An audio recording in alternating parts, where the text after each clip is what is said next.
What if the only person who could save a decorated war hero wasn't among the 22 surgeons who'd given up, but a single father pushing a mop bucket down a forgotten hallway? When the entire surgical team at Stonewood Memorial Hospital declared 4-star General Thania Foster beyond saving, no one dared question their verdict until a quiet janitor named Nolan Curtis noticed something the monitors couldn't detect. A whisper. A rhythm. A heartbeat hiding beneath the noise of machines. This is the remarkable true story of how one man's refusal to look away awakened more than just a patient. It exposed a broken system, restored a hero's voice, and proved that sometimes the most important observations come from those society trains us to ignore. If stories like this move you, please like, share, and subscribe to our channel, where we share powerful tales of courage, compassion, and second chances that remind us all what it means to truly see someone. Before we jump back in, tell us where you're tuning in from. And if this story touches you, make sure you're subscribed, because tomorrow, I've saved something extra special for you. The fluorescent lights of Stonewood Memorial Hospital hummed with that particular frequency that existed only in places where time moved differently, where seconds stretched into hours in waiting rooms, and where entire lifetimes could end between one monitor beep and the next. The hallways gleamed under the night shift's perpetual glow, polished to a shine that reflected nothing but emptiness. Nolan Curtis pushed his cleaning cart down the 7th-floor corridor with the practiced rhythm of a man who had learned to become invisible. His Navy work uniform hung loose on his frame, sleeves rolled to the elbows, revealing forearms marked with faded scars that told stories he no longer shared. The name tag pinned crookedly to his chest read simply, N. Curtis, Custodial Services. No one ever asked what the N stood for. No one ever looked long enough to wonder. He moved through Stonewood Memorial like a ghost, present but unseen, essential but unacknowledged. His route was always the same.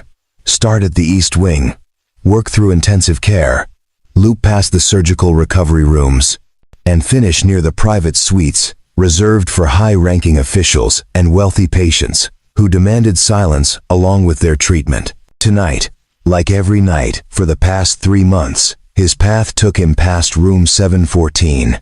The door stood partially open, as it always did. Hospital policy required it for patients under constant monitoring, though Nolan had noticed the monitoring had become less constant with each passing week. Inside, beneath sterile white sheets, and surrounded by machines that beeped in mechanical sympathy, lay General Thania Foster. Nolan paused at the doorway, his hands still gripping the cart handle. He had passed this room 47 times in the last 3 weeks.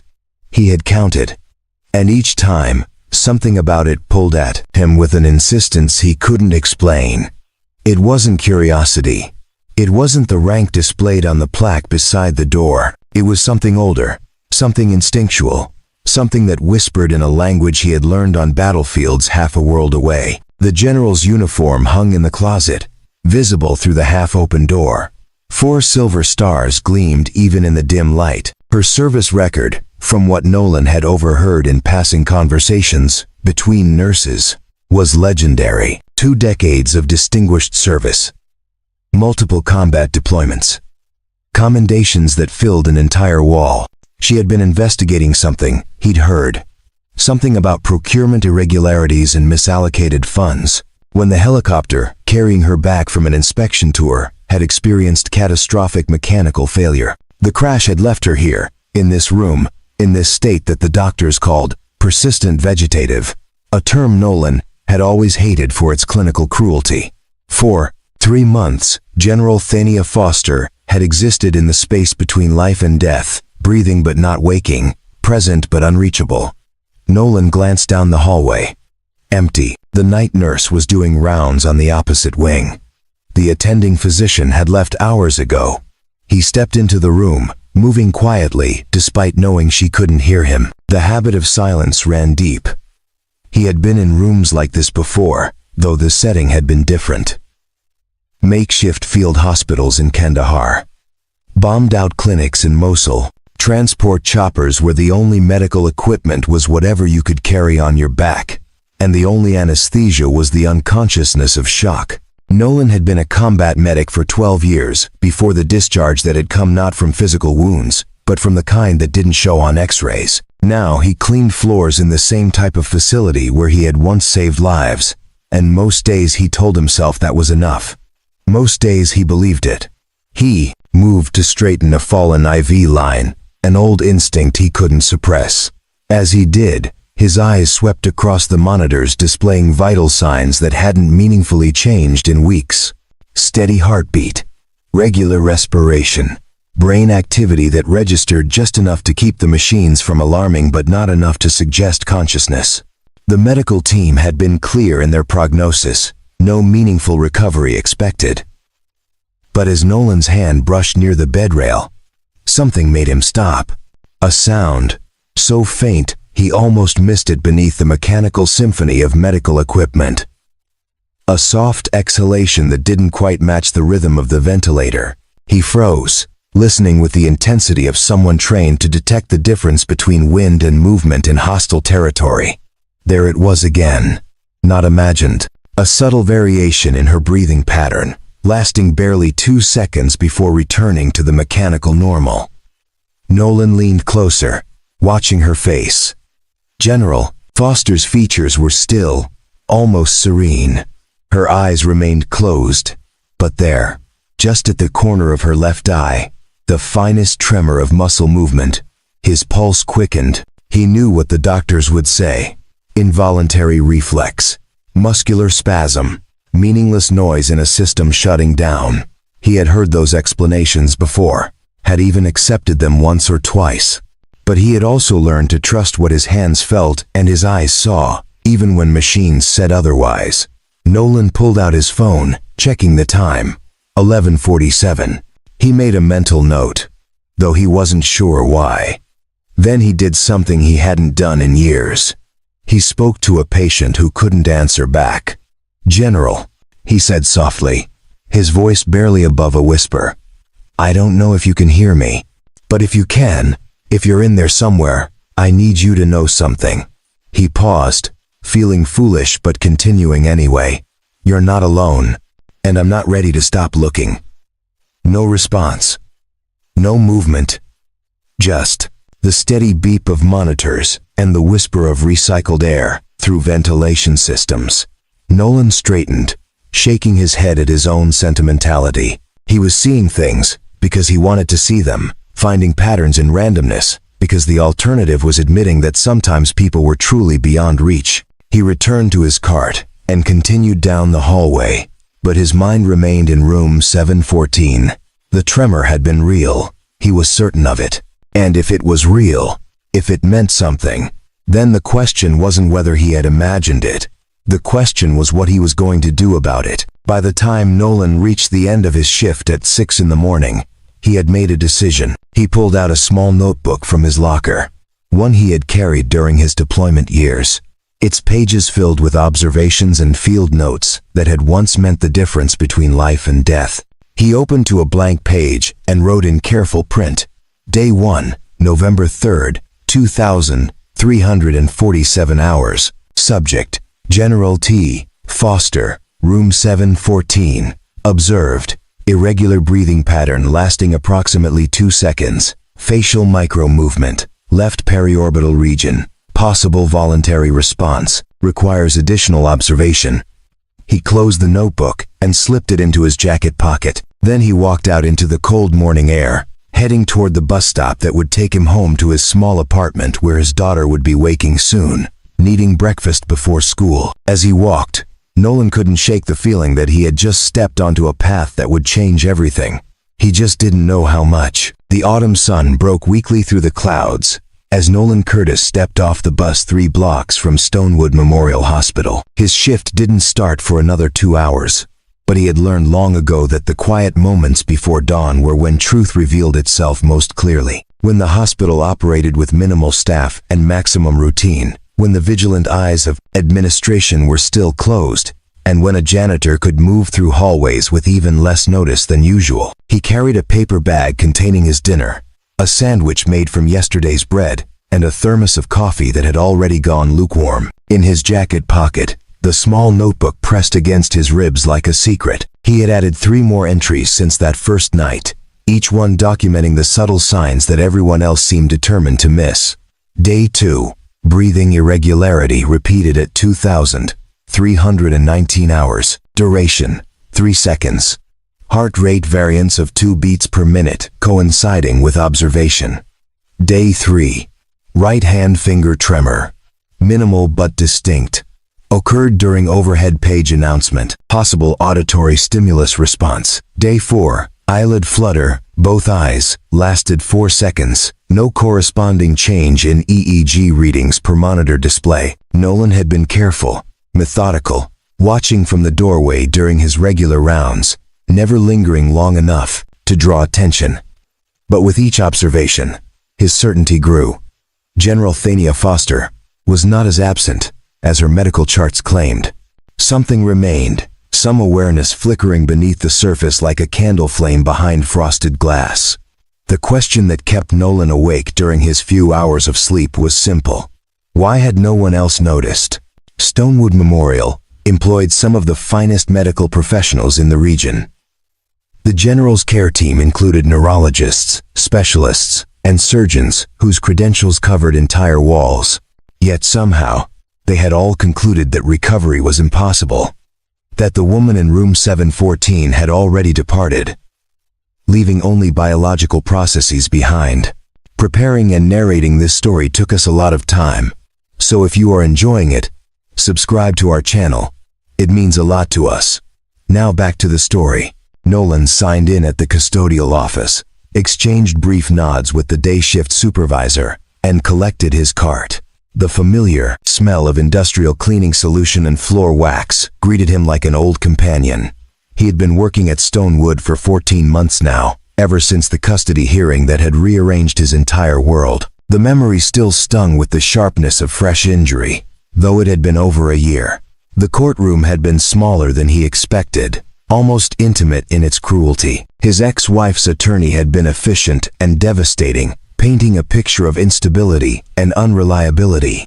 Former combat medic with documented PTSD, multiple job changes, difficulty maintaining consistent housing.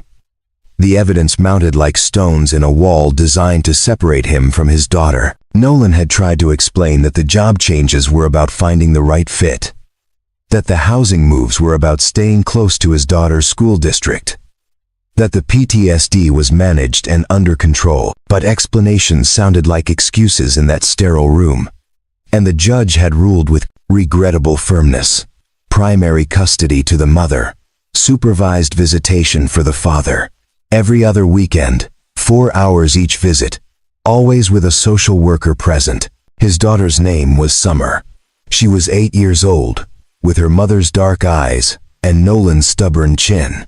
She loved science experiments and hated broccoli. She collected smooth stones from the park and kept them in a shoebox under her bed. And every time Nolan saw her during those brief, supervised visits, he could feel the distance growing, not because she loved him less, but because the world had decided he was someone to be monitored rather than trusted. That's why he had taken the job at Stonewood Memorial. His ex-wife worked in the administrative wing on the 3rd floor. If he couldn't have custody, he could at least exist in the same building, breathe the same air, be nearby in case she ever needed him. It was a compromise with circumstance, a way of staying tethered to the one person who mattered most. He pushed his cart toward the 7th floor, his mind already shifting into the focused awareness that had kept him alive in combat zones. Room 714 appeared ahead, its door still ajar according to protocol. Nolan slowed as he approached, his eyes scanning for medical staff. The morning nurse was at the central station, absorbed in her computer screen. The hallway stretched empty in both directions. He paused at the threshold, looking in at General Foster. In the pale morning light filtering through the window, she appeared almost peaceful, her face relaxed in a way that contradicted the violence of her injuries. The ventilator breathed for her in steady mechanical rhythm. The monitors displayed their endless stream of data that everyone had already decided told a complete story. But Nolan had learned something during his years in field medicine. Machines measure what they're designed to measure, and nothing more. They count heartbeats, but not hope. They track brain waves, but not their will to return.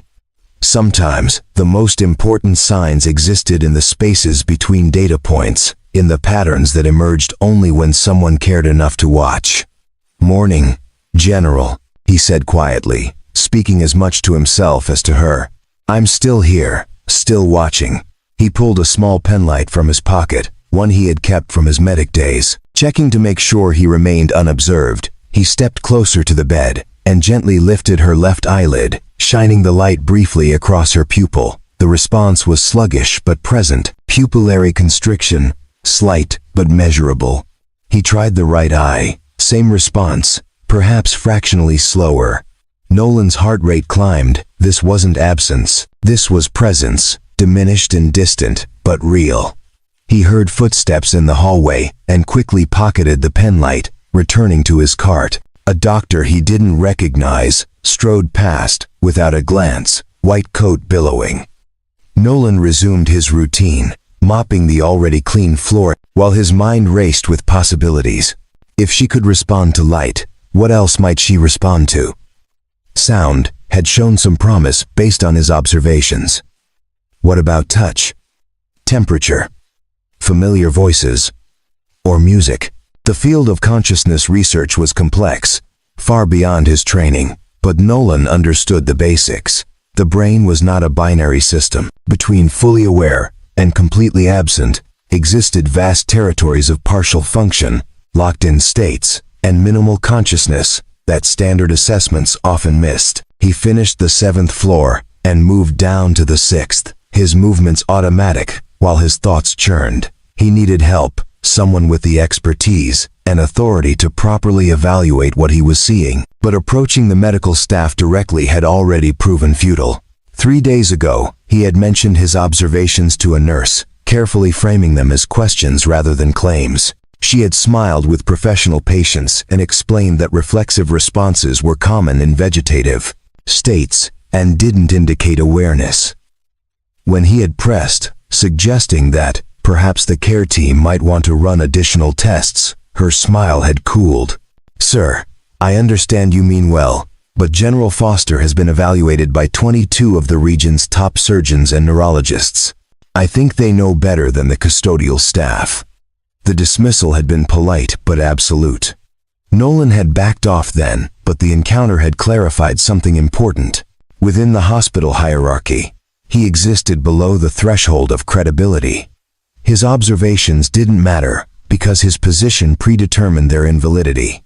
He was the person who mopped floors, not the person who made diagnoses. But he was also the person who had kept soldiers alive when everyone else had written them off. The person who had learned to read signs that machines missed. The person who understood that expertise could become a cage when it closed off the possibility of being wrong.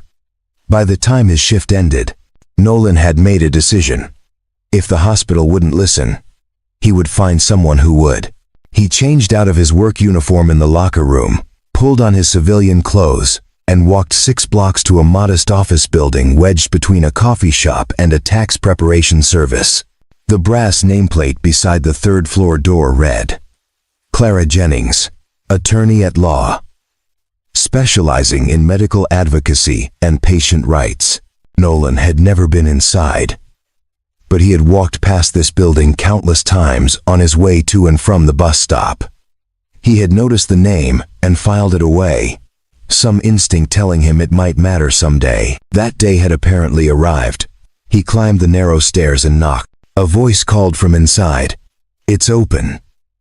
The office was small, but organized, filled with file cabinets and law books that lined every wall. Behind a modest desk sat a woman in her mid-30s, dark hair pulled back, eyes sharp with intelligence and fatigue in equal measure. She looked up from her computer and studied Nolan with the assessing gaze of someone trained to read people quickly. "Can I help you?" Clara Jennings asked. Nolan stepped inside and closed the door behind him. "I hope so," he said, "because I think a patient is dying at Stonewood Memorial, not because she can't recover, but because everyone has already decided she won't." Clara leaned back in her chair, her expression shifting from professional courtesy to genuine interest. "Sit down," she said, "and tell me everything." Clara Jennings listened without interruption as Nolan Curtis laid out his observations with the precision of someone accustomed to briefing under pressure. He showed her the notebook, pointing out the dates and times, the patterns he had documented, the responses that standard protocols had apparently missed or dismissed. When he finished, the small office fell into silence broken only by the distant hum of traffic from the street below. Clara tapped her pen against her desk blotter, her eyes never leaving Nolan's face. "You're not a doctor," she said finally. It wasn't a question, but it wasn't quite a dismissal either. "No, ma'am," Nolan replied. "But I was a combat medic for 12 years. 3 tours in Afghanistan, 2 in Iraq, plus other places that aren't on the official record. I held 73 different people together long enough to get them to proper medical care. And I watched 31 others die when there was nothing more I could do. I know the difference between gone and still fighting." Clara studied him for a long moment, then turned to her computer and began typing. "General Thania Foster," she said, reading from the screen.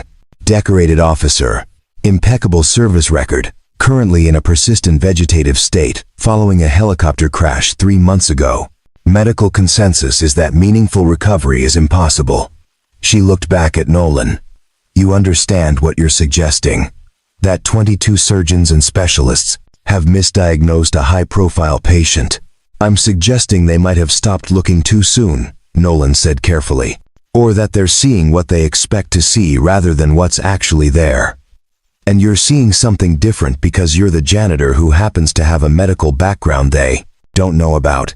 Clara's tone wasn't mocking, but it carried the weight of legal reality. "Mr. Curtis, I handle medical advocacy cases. I've gone up against hospitals before.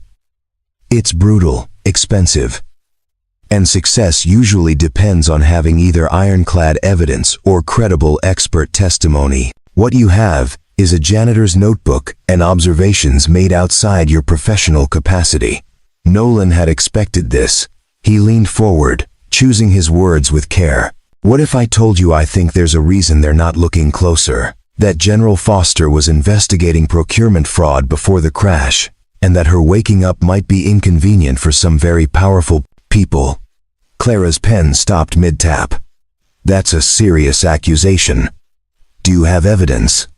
"No," Nolan admitted. "But I have questions, like why her military liaison hasn't visited in 6 weeks, or why the initial crash investigation was classified before any civilian review, or why her medical file was flagged for restricted access 3 days after she was declared vegetative. How do you know about restricted access on her file?" Nolan hesitated, then decided honesty was the only path forward. "Because I tried to look at it in the hospital records system. My custodial credentials give me access to supply inventories and maintenance schedules. But when I searched for her name out of curiosity, I got an access denied message. That doesn't happen with regular patients." Clara was quiet for several seconds, her expression thoughtful. "You're asking me to help you challenge a major hospital's diagnosis of a 4-star general based on observations you made while mopping floors, possibly triggering an investigation into conspiracy theories about her accident, and risking your job in the process." She paused. "Did I summarize that correctly?" "Yes, ma'am." "And what exactly do you want me to do?" Nolan took a breath. "I want you to file a motion for an independent medical evaluation. There are legal frameworks for it when family members or concerned parties question a diagnosis. I've been researching the Patient Self-Determination Act, the Emergency Medical Treatment and Labor Act, even military medical regulations that require periodic review of active duty personnel in long-term care." Clara raised an eyebrow. "You've done your homework." "I have a lot of time on the bus," Nolan said, "and I can't just walk away from this. I've already walked away from too many things in my life."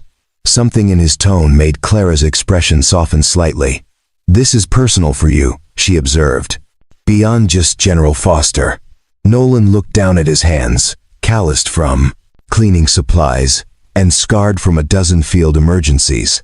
that had left permanent marks. "My daughter is 8 years old," he said quietly. "Her name is Summer.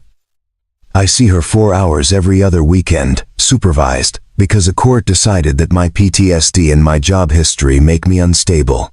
I'm fighting for partial custody, trying to prove I can be the father she deserves.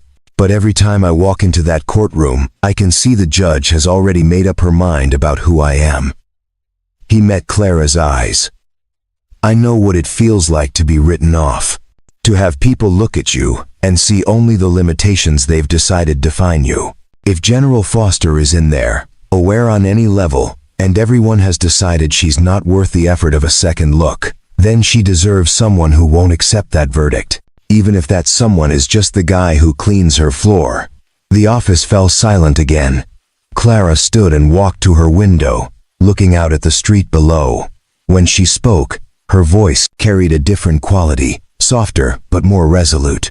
"6 years ago," she said, not turning around, "my mother had a stroke. The doctors said she'd never recover meaningful function, that we should consider comfort care and prepare for the end. But I saw things, tiny things that everyone else dismissed. A squeeze of the hand, a change in breathing.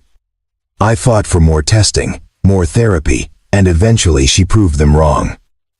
Not completely, but enough to regain speech and partial mobility. Enough to tell me she loved me one more time before she actually did pass, 2 years later." Clara turned back to face Nolan. "The system is designed to protect itself, not to admit mistakes. If we do this, if we challenge Stonewood Memorial's diagnosis, they will come at you with everything they have. Your employment, your custody case, your credibility. They will dig into every corner of your life looking for ammunition." "I understand," Nolan said. "Do you?" Clara moved back to her desk and pulled out a legal pad. "Tell me about the discharge from the military. The PTSD. The job changes. Everything the hospital's lawyers will use to paint you as unstable and unreliable." Nolan took a steadying breath. This was the part he had been avoiding, the history that followed him like a shadow, no matter how far he tried to walk into light. "The last combat deployment was different," he began. "We were embedded with a local security force, training and support. There was an ambush, poorly planned but effective. We lost 3 Americans and 7 locals in the first 90 seconds. He could feel himself slipping back into that afternoon, the smell of burning rubber and cordite, the sound of someone screaming in Pashto, the weight of a dying soldier in his arms. I kept working, doing what I was trained to do, trying to stabilize the wounded.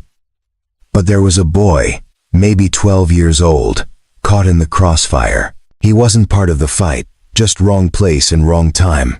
I got to him, but I was too late. He died while I was applying pressure to a wound that didn't matter because the real damage was internal." Nolan's voice remained steady, but his hands had begun to shake slightly. "After we got back to base, I couldn't stop seeing his face. Couldn't sleep without nightmares. Started having panic attacks during routine patrols. The military doctors diagnosed PTSD and recommended discharge with honors and full benefits. I agreed because I knew I was becoming a liability to my unit. But then, the benefits got lost in paperwork," Clara said, writing notes. "And the diagnosis became a weapon in your custody hearing. My ex-wife's lawyer made it sound like I was dangerous, unstable, a risk to my own daughter. The judge was sympathetic, but cautious. Better safe than sorry, she said. As if keeping me at arm's length was protecting Summer from some imaginary threat."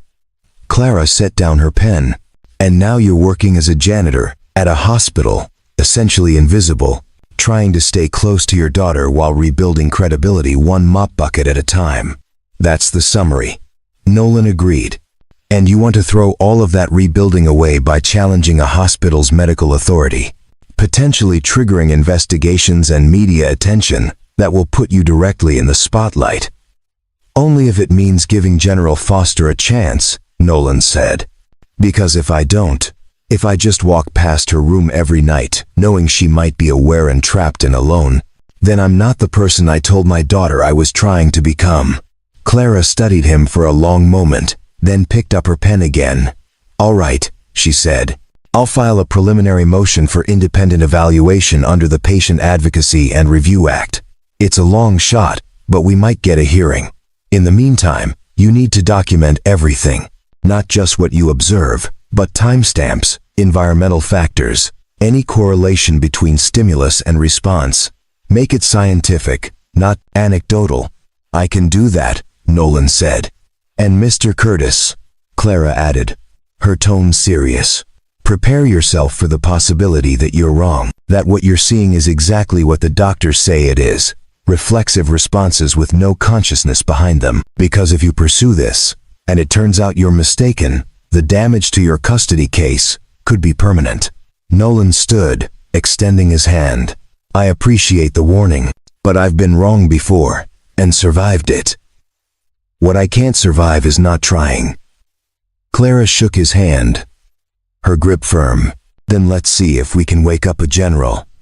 As Nolan left the office and descended the stairs back to street level, his phone buzzed with a text message. It was from the supervised visitation coordinator.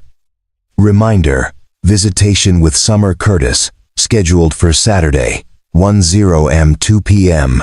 Location Oakmont Community Center. Please arrive 15 minutes early for check-in. Nolan stared at the message, calculating. Saturday was 4 days away. 4 days, to gather more evidence, to build a case, to prove that his instincts were more than just the desperate hope of someone who saw himself in a patient written off by the system. He pocketed his phone and started walking back toward Stonewood Memorial. His next shift didn't start for 6 hours, but he wanted to review the patterns again, to see if there were any correlations he had missed. As he walked, Nolan thought about Summer, about the way she looked at him during their visits, still trusting, despite all the ways the world had tried to teach her not to be. If he succeeded in this, if he somehow managed to prove that General Thania Foster was still present and fighting, it wouldn't directly change his custody situation. But it might change something more important, his daughter's understanding of what it meant to stand up for someone who couldn't stand up for themselves. And perhaps, in some small way, it would change his understanding of who he had become after all the things that had tried to break him. The hospital rose ahead of him. 7 stories of glass and concrete housing, hundreds of stories of survival and loss. Somewhere on the 7th floor, a woman who had led soldiers into combat now fought a different battle, silent and unseen. But not unwitnessed. Not anymore. The next 72 hours transformed Nolan Curtis from passive observer into methodical investigator. He approached the task with the same disciplined focus he had once applied to field medicine, understanding that lives often depended not on dramatic interventions, but on careful attention to detail and unwavering consistency. His shifts at Stonewood Memorial became dual-purpose operations. On the surface, he remained the invisible janitor, mopping floors and emptying waste bins with the same steady reliability that had made him unremarkable to hospital staff. But beneath that mundane exterior, he was conducting what amounted to an unauthorized clinical study, documenting every observable response from General Thania Foster with increasing precision. He invested in a small digital voice recorder, the kind students used for lectures, and began narrating his observations in real time. The recorder lived in his shirt pocket, positioned so he could activate it with a subtle motion that wouldn't draw attention. At night, back in his small apartment after Summer was asleep at her mother's house across town, Nolan would transfer these audio notes into a detailed written log, cross-referencing them with timestamps and environmental factors. Day 5, November 7th, 2000, 143 hours. Approached room 714 during routine cleaning. Overhead intercom announced code blue in East Wing. Approximately 3 seconds after announcement, observed bilateral eyelid flutter in subject. Duration: 4 seconds. Heart rate increased from 72 to 76 beats per minute according to bedside monitor. Returned to baseline within 30 seconds. Environmental factors: fluorescent lighting at standard intensity. Room temperature at 68 degrees. No other personnel present. Day 6, November 8th, 0:24, 7 hours. Subject exhibited finger tremor in right hand, coinciding with passing emergency vehicle siren outside building. Tremor lasted approximately 2 seconds. No corresponding change in respiratory rate. Possible auditory stimulus response, consistent with previous observations. Day 7, November 9th, 2000, 319 hours. Spoke subject's name at normal conversational volume while conducting routine cleaning. Observed subtle change in facial muscle tension around eyes and mouth. Response delayed by approximately 4 seconds from stimulus. Heart rate variance of 3 beats per minute. Response pattern suggests possible processing delay rather than pure reflex. But documentation alone wasn't enough. Clara Jennings had been clear. They needed evidence that would withstand professional scrutiny. Proof that these responses indicated consciousness rather than random neurological noise. That meant Nolan needed to establish patterns, demonstrate repeatability, and somehow record these observations in a way that couldn't be dismissed as subjective interpretation. The solution came from an unexpected source. During one of his supervised visits with Summer, held in the cheerless community room of the Oakmont Community Center under the watchful eye of a social worker named Mrs. Patterson, his daughter had shown him a science project she was working on for school. She had been studying the relationship between stimulus and response in living systems, conducting simple experiments with plants and light exposure. "See, Dad," Summer had explained with the earnest enthusiasm of an 8-year-old who had discovered something profound. "The plant can't talk or anything, but you can tell it knows the light is there, because it grows toward it. Miss Rodriguez says that's called phototropism, and it proves the plant is responding to its environment even though it doesn't have a brain like we do." The social worker had checked her watch pointedly, reminding them that their 4 hours were almost up. But Summer's explanation had planted a seed in Nolan's mind that continued to grow during the quiet bus ride back to his apartment. If plants could demonstrate awareness through measurable, repeatable responses to stimuli, couldn't the same principle apply to human consciousness? The key wasn't proving that General Foster was fully awake in the conventional sense. The key was demonstrating that she was responding to her environment in ways that indicated some level of processing, awareness, and therefore presence. The next night, Nolan came to room 714 prepared. He had borrowed a decibel meter from the hospital's maintenance department, claiming he needed to measure noise levels for a facilities report. He had also acquired a small handheld video camera, purchased used from an electronics store, with money he couldn't really afford to spend. The camera was basic, low resolution, but it had a timestamp function and could record in low light conditions. He waited until the corridor was clear, then set up the camera on a supply cart positioned to capture both General Foster and the bedside monitors. Then he began a systematic series of tests, carefully controlling variables and documenting everything. First, he established a baseline, recording 5 minutes of the General's normal state with no external stimuli beyond the ambient hospital environment. Her vital signs remained stable and unchanging, exactly as the medical charts reported. Then he introduced a controlled auditory stimulus, a consistent tone from a phone app, held at 60 decibels, approximately the volume of normal conversation. He played the tone for 10 seconds, then stopped and waited. No observable response. He repeated the test 3 more times. Still nothing, but when he switched to a different type of sound, everything changed. He had downloaded a recording of helicopter rotor sounds, the distinctive rhythmic thunder of a Black Hawk in flight. He played it at the same 60 decibel volume, and within 4 seconds, General Foster's right hand contracted slightly, her fingers curling inward against the bedsheet. Her heart rate jumped from 73 to 79 beats per minute.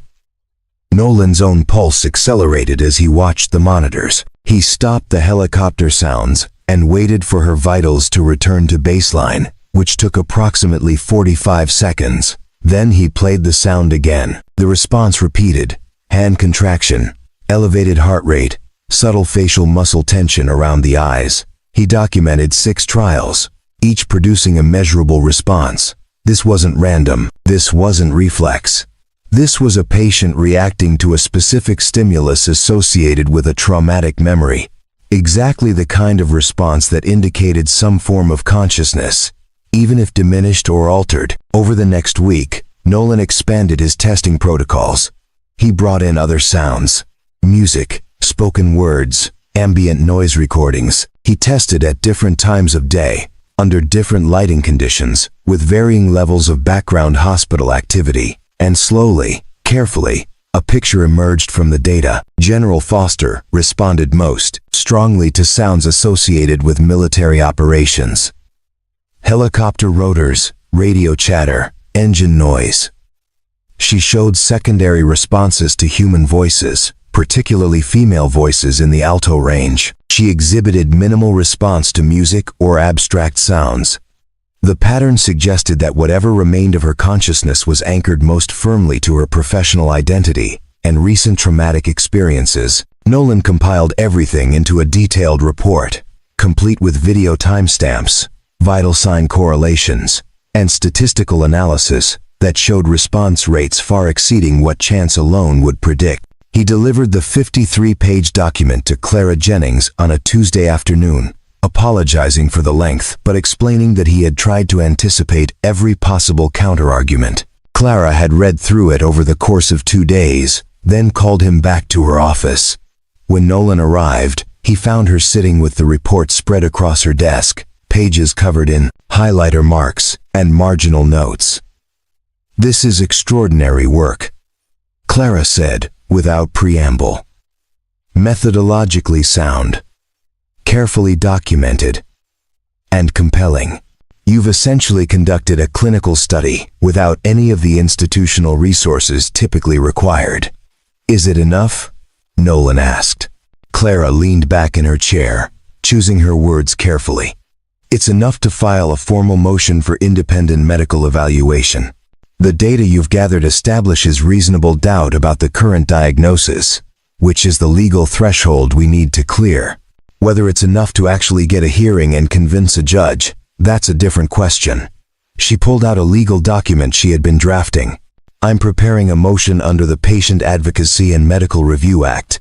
We're arguing that General Foster's case warrants reevaluation based on new evidence of possible consciousness indicators that weren't detected during the initial diagnostic period.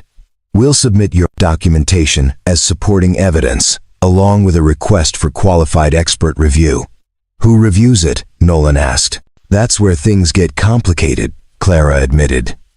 "Ideally, we'd want an independent neurologist with no ties to Stonewood Memorial. But General Foster is military, which means any official reevaluation would likely involve military medical personnel who may have their own institutional pressures. We need someone with unimpeachable credentials who's willing to challenge conventional wisdom. Do you know anyone like that?" Clara smiled slightly. "I know of someone. Dr. Brielle Douglas. She's a neuroscientist who specializes in consciousness research and disorders of awareness.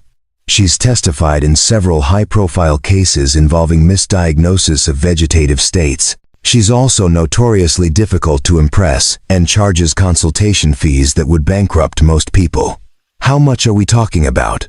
"For an initial review, probably $5,000. For testimony if it goes to a hearing, another $10,000 to $15,000. Nolan felt the air leave his lungs.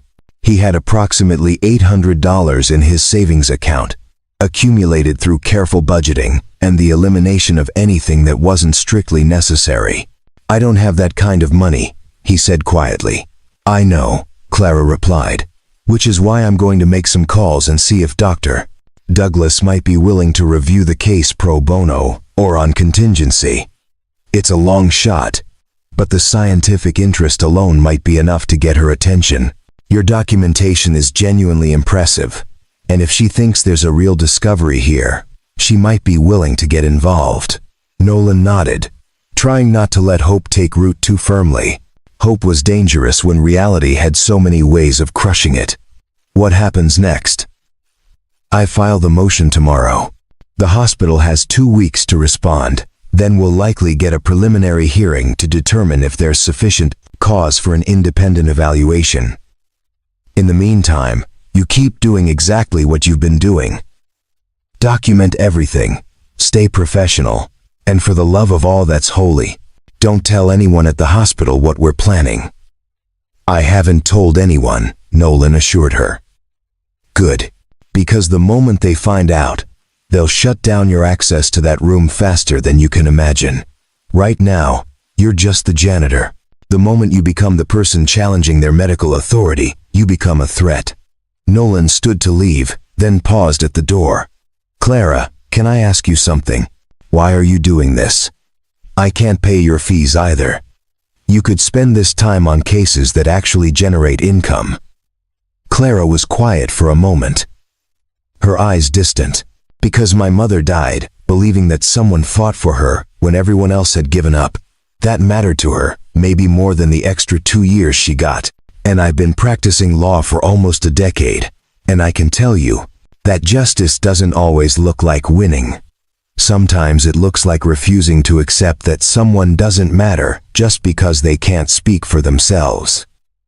She met Nolan's eyes. "Also, if I'm being completely honest, I'm really tired of institutions that protect their own interests at the expense of the people they're supposed to serve. This might be a windmill we're tilting at, but at least we're tilting." Nolan smiled despite himself. "Don Quixote references usually end badly?" "Usually," Clara agreed. "But sometimes, the windmill turns out to be an actual giant." That night, Nolan returned to Stonewood Memorial for his regular shift. As he pushed his cart past room 714, he paused briefly in the doorway. General Foster lay as she always did, still and silent beneath sterile sheets. But Nolan knew now what the monitors couldn't measure. That somewhere beneath that stillness, awareness flickered like a candle flame that refused to die. "We're fighting for you," he whispered, to the empty room. "And we're not stopping." Then, he continued down the hallway, his footsteps echoing in the quiet corridor. A janitor carrying secrets that might change everything or might amount to nothing, but the desperate hope of someone who had forgotten how to give up. The motion hit Stonewood Memorial's legal department like a grenade rolled into a quiet room. Within 48 hours of Clara Jennings filing the official petition for independent medical evaluation of General Thania Foster, the hospital's response apparatus swung into action with the coordinated precision of an institution that had plenty of experience protecting itself from external challenges. Nolan first sensed the shift during his Thursday evening shift. He arrived at the custodial office to find his supervisor, a normally easygoing man named Raymond Cole, waiting for him with an expression that suggested uncomfortable conversations were about to occur. "Nolan, we need to talk," Raymond said, gesturing toward the small office attached to the supply room. Once inside with the door closed, Raymond pulled out a printed memo on hospital letterhead. "Administration sent this down today. There's been a complaint filed about custodial staff accessing patient rooms outside of scheduled cleaning protocols." Nolan kept his expression neutral. "A complaint from who?" "Doesn't say specifically, just notes that there have been irregular access patterns in the intensive care wing, particularly around room 714. Raymond looked uncomfortable. "Look, I don't know what this is about, and honestly I don't want to know. But the directive is clear. All custodial staff are now required to log entry and exit times for any patient rooms, and cleaning schedules are being standardized. You're being reassigned from the 7th floor to the parking garage and exterior grounds, maintenance, effective immediately." The reassignment was surgical in its precision, not a termination that might suggest retaliation, just a routine staffing adjustment that happened to remove Nolan from anywhere near General Foster's room. He couldn't protest without revealing that the reassignment mattered to him, which would only confirm whatever suspicions had already been raised. "Understood," Nolan said quietly. "When do I start the new assignment?" "Tonight," Raymond replied, relief evident in his voice at Nolan's lack of argument. "I'm sorry, man. Orders from above my pay grade." Nolan collected his new assignment sheet and headed to the parking garage, his mind already calculating the implications.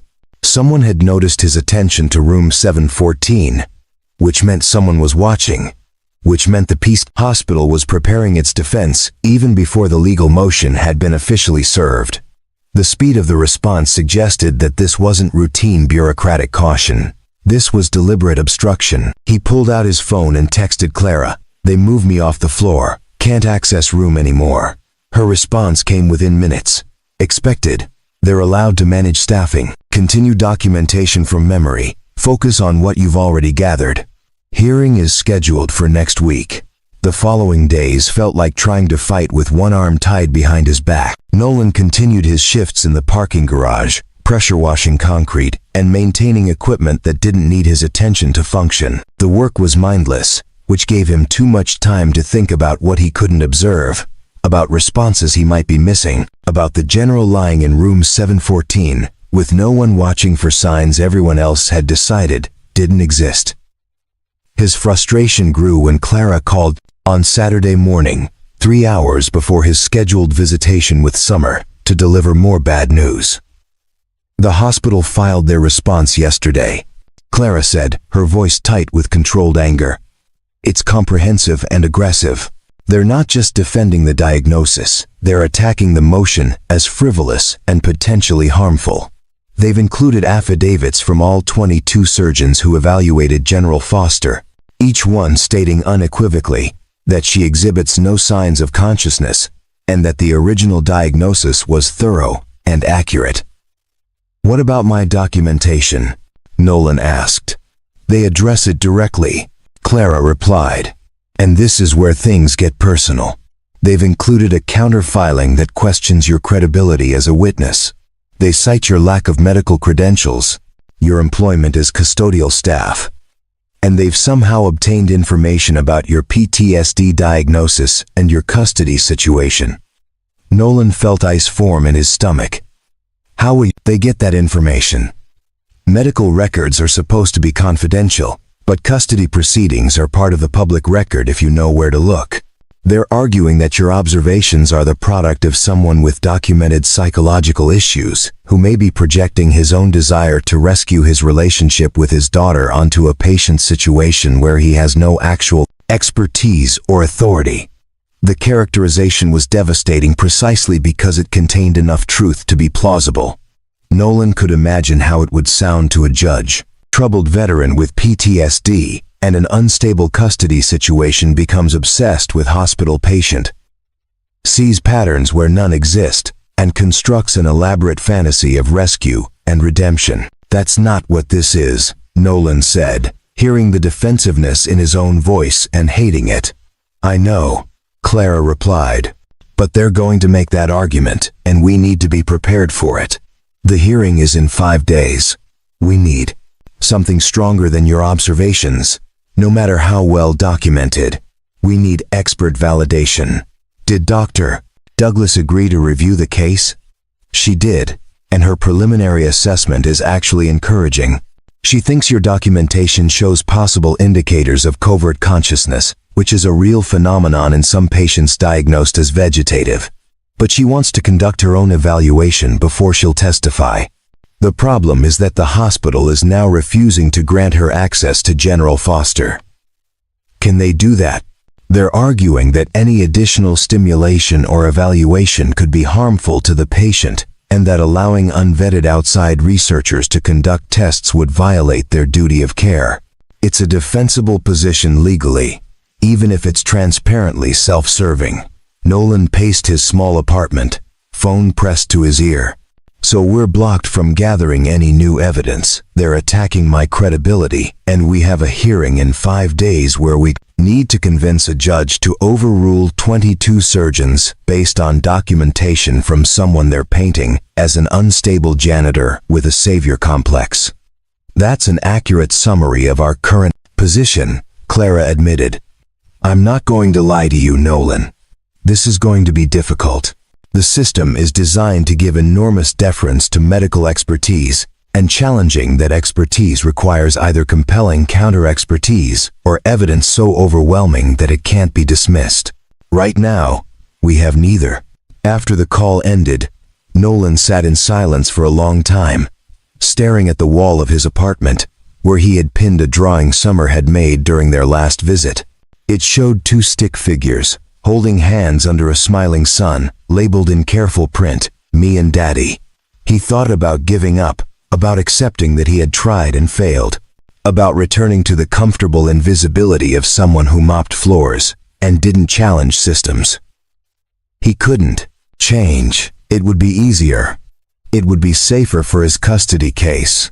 It would be the rational choice. But then, he thought about General Thania Foster, lying in room 714, possibly aware on some level that she had been written off and abandoned. He thought about his daughter, who would someday face her own battles against people who underestimated her or decided she didn't matter.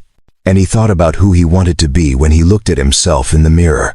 The hearing was scheduled for Thursday afternoon in a courtroom that felt more like a conference room, deliberately informal to emphasize that this was an administrative proceeding rather than a criminal trial. But the stakes felt no less significant as Nolan sat beside Clara, at a plain table facing a judge's bench occupied by the Honorable Lydia Hunt, a family court judge who had been assigned to hear medical advocacy motions. Across the aisle sat three attorneys representing Stonewood Memorial, their table covered with binders and legal documents that seemed designed to physically manifest the weight of institutional authority. Behind them sat Dr. Seth Newman, the hospital's chief of neurology, whose expression suggested that being questioned about his professional judgment was an affront he intended to remember. Judge Hunt reviewed the filings in silence for several minutes before looking up. "This is a motion for independent medical evaluation based on alleged new evidence of consciousness indicators in a patient currently diagnosed as persistently vegetative. Miss Jennings, you represent the petitioner?" "Yes, Your Honor." Clara stood. "We're seeking authorization for an independent neurological assessment by Dr. Brielle Douglas, a recognized expert in disorders of consciousness. The evidence gathered by my client suggests that General Foster may be exhibiting signs of awareness that weren't detected during the initial diagnostic period. Your client being Mr. Curtis, who works in custodial services at Stonewood Memorial?" "That's correct, Your Honor." "Mr. Curtis is also a former combat medic with 12 years of military service and extensive training in emergency medicine and trauma response." One of the hospital's attorneys, a sharp-featured woman named Victoria Walsh, stood smoothly. "Your Honor, if I may address the court on behalf of Stonewood Memorial, we believe this motion lacks merit and should be dismissed. General Foster was evaluated by a team of highly qualified specialists using the most advanced diagnostic tools available. The diagnosis of persistent vegetative state was not made lightly or quickly. It was the result of comprehensive testing over several weeks by physicians whose expertise is beyond question. And yet Mr. Curtis observed responses he believes indicate consciousness." Judge Hunt noted, looking at Nolan directly for the first time. "Mr. Curtis, would you explain what you observed and why you believe it contradicts the medical diagnosis?" Nolan stood, his heart hammering but his voice steady. "Your Honor, during the course of my work, I had the opportunity to observe General Foster regularly. I noticed subtle responses to specific stimuli, particularly sounds associated with her military service. These weren't random movements. They were patterned, repeatable, and correlated with changes in her vital signs. As someone with medical training, I recognized these as possible indicators of awareness, even if diminished." Dr. Newman leaned forward to whisper something to the hospital's attorneys. Victoria Walsh nodded and stood again. "Your Honor, we'd like to submit the affidavits from the 22 specialists who evaluated General Foster. Each one confirms that any movements or responses observed are consistent with reflexive activity in vegetative states and do not indicate consciousness. We'd also like to point out that Mr. Curtis's observations were made in an unauthorized capacity, without controlled conditions or proper medical oversight. The fact that they were made by someone who isn't part of the medical establishment doesn't make them invalid," Clara countered. "In fact, it may explain why these signs were noticed at all." Mr.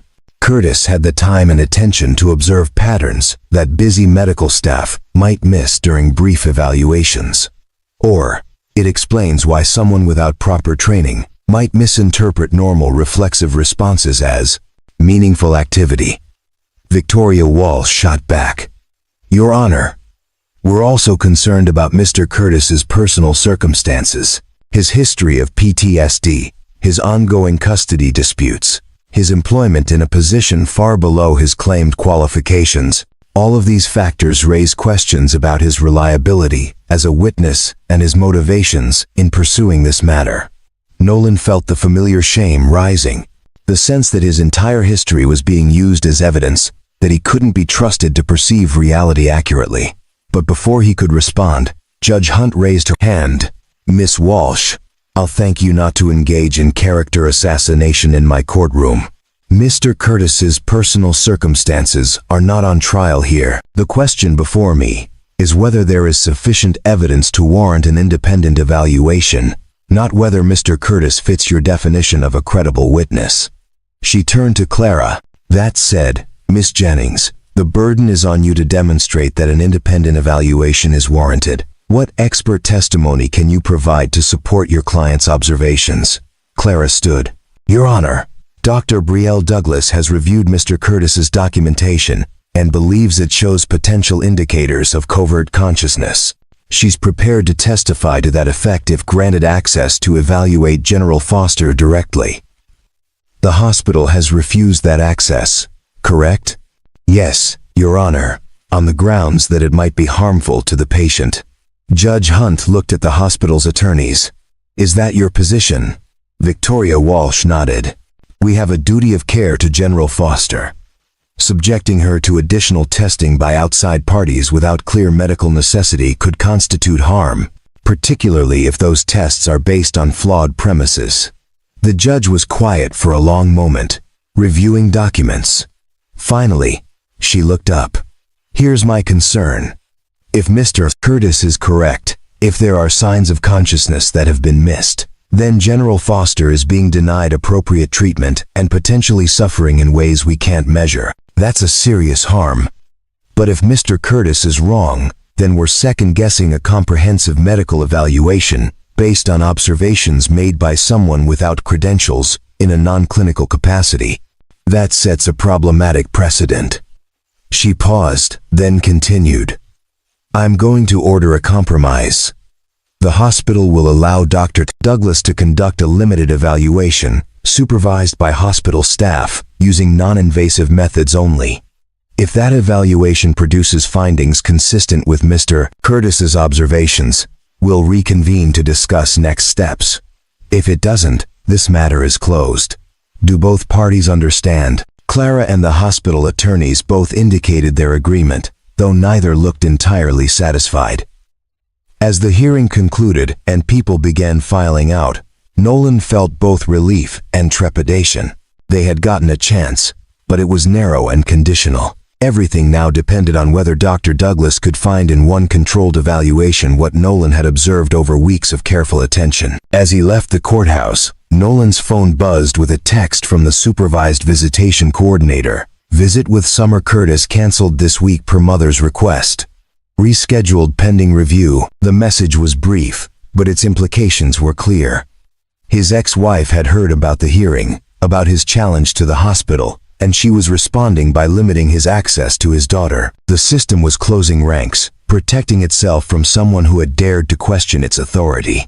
Nolan stared at the message for a long moment, then deleted it and put his phone away. He had known this might happen, had understood that standing up would come with costs. The only question now was whether those costs would purchase anything meaningful, or simply confirm that some battles couldn't be won by people who pushed mop buckets for a living. The answer would come in 3 days, when Dr. Brielle Douglas arrived at Stonewood Memorial to conduct her evaluation. Until then, all Nolan could do was wait and hope that he hadn't imagined signs of life, where there was only the echo of his own desperate need to believe in second chances. Dr. Brielle Douglas arrived at Stonewood Memorial Hospital on a gray Tuesday morning that matched the institutional pallor of the building itself. She was a woman in her early 50s, with silver-streaked hair pulled back in a practical bun and eyes that suggested she had seen enough medical mysteries to maintain healthy skepticism about both confident diagnoses and dramatic claims of miracle recoveries. Nolan watched from a distance as she entered through the main doors, accompanied by Clara Jennings, and flanked immediately by hospital administrators, who had clearly been briefed to maintain strict control over her access and activities. He wasn't supposed to be there.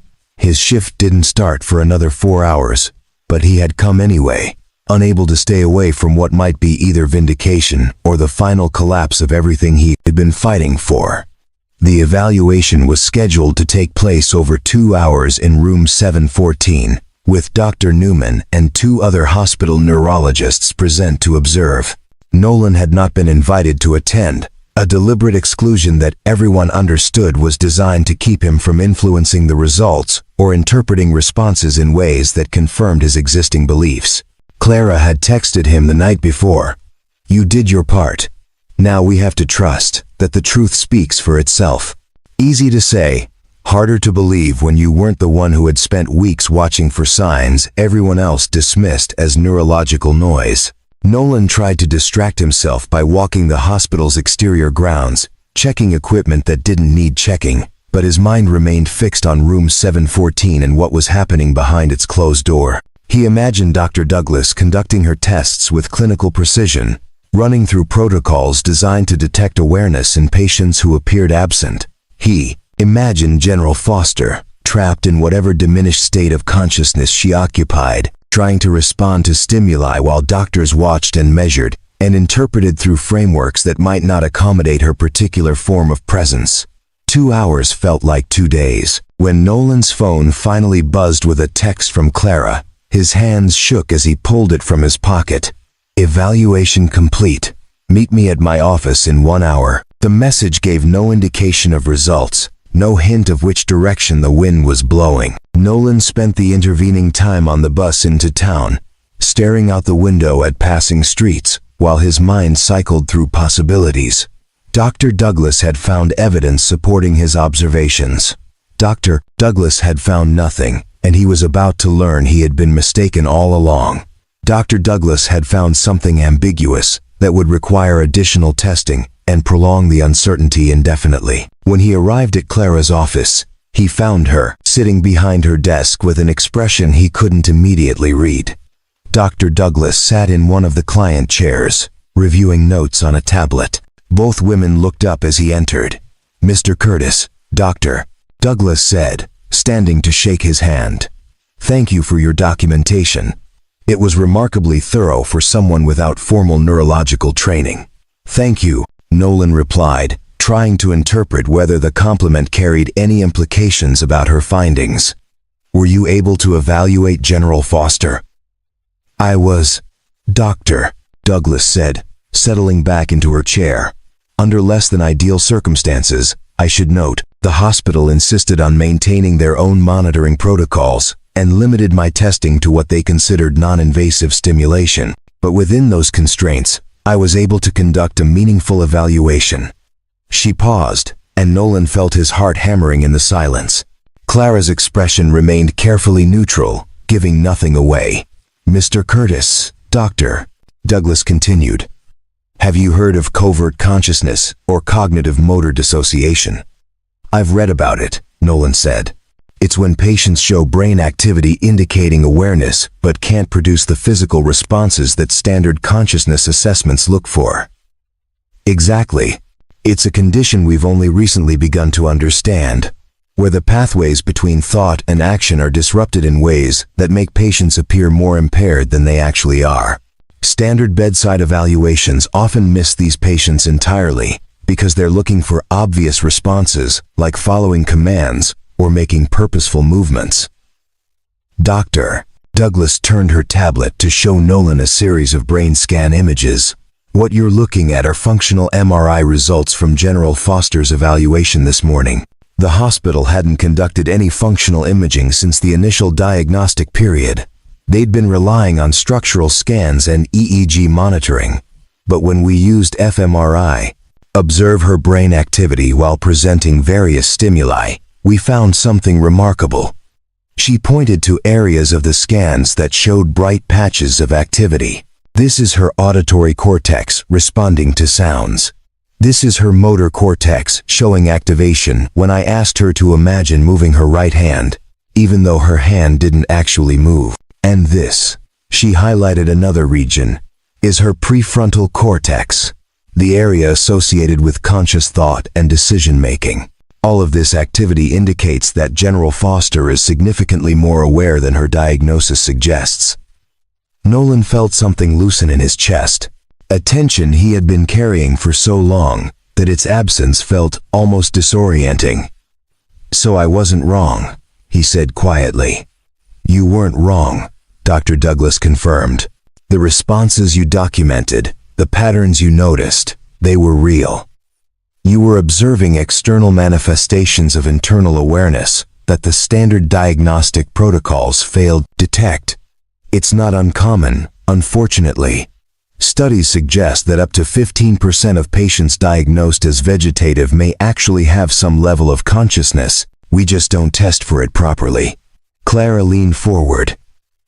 "Dr. Douglas, will you testify to these findings in a formal hearing?" "I will," Dr. Douglas replied. "And more than that, I'm going to recommend an immediate change in General Foster's treatment plan. She should be transferred to a facility specializing in rehabilitation for patients with disorders of consciousness. With proper therapy, there's a reasonable chance she could recover meaningful function, possibly even full communication ability. The hospital is going to fight that recommendation," Clara said. "They've invested considerable resources in defending their original diagnosis." Dr. Douglas's expression hardened slightly. "Then they're prioritizing their institutional reputation over their patients' welfare, which should concern the medical board considerably. I've already notified the Military Medical Liaison Office about my findings. General Foster is still an active duty officer, which means the military has oversight authority. I expect they'll be very interested in why one of their highest-ranking personnel has been receiving substandard care." The implications rippled outward from that statement like waves from a stone dropped in still water. A military investigation into Stonewood Memorial's treatment protocols. A formal review of how the diagnosis had been made and maintained. Potential liability exposure that would make the hospital's legal team deeply uncomfortable. And at the center of it all, a janitor who had refused to accept that someone didn't matter just because doctors said she was beyond reach. Over the next week, events moved with the accelerating momentum of a system that had been destabilized and was now searching for a new equilibrium. The Military Medical Liaison Office sent a team to review General Foster's case. The hospital's board of directors called an emergency meeting. Dr. Newman submitted a defensive report attempting to explain why his team's evaluation had missed signs of consciousness, arguing that the protocols they had followed were standard and that hindsight made everything clearer. But the clearest sign that something fundamental had shifted came when Nolan received a call from an unknown number on Thursday evening. He answered hesitantly, expecting a telemarketer. "Mr. Curtis?" The voice was female, professional, with an accent that suggested East Coast boarding schools and Ivy League education. "This is Colonel Amber Maxwell, Military Medical Liaison for General Foster's case. I wanted to thank you personally for your advocacy on behalf of the General." Nolan was momentarily speechless. "I just did what anyone should have done," he finally managed. "That's demonstrably untrue," Colonel Maxwell replied with dry humor. 22 specialists didn't do it. An ATNAT, entire hospital staff, didn't do it. You did it, despite having every incentive not to. The General is being transferred tomorrow to Walter Reed National Military Medical Center, where she'll receive specialized rehabilitation. I wanted you to know that before it becomes public. Will she recover? Nolan asked. The doctors are cautiously optimistic. Dr. Douglas believes that with intensive therapy, General Foster may regain significant function. It will take time, possibly months or years. But the fact that we're even having this conversation is because of your refusal to accept a convenient diagnosis. Colonel Maxwell paused. I understand you faced some professional and personal difficulties as a result of challenging the hospital. Some, Nolan admitted, thinking about the canceled visitations with Summer, the reassignment to the parking garage, the way hospital staff now looked at him with a mixture of resentment and uncomfortable respect. The military doesn't forget its debts, Mr. Curtis.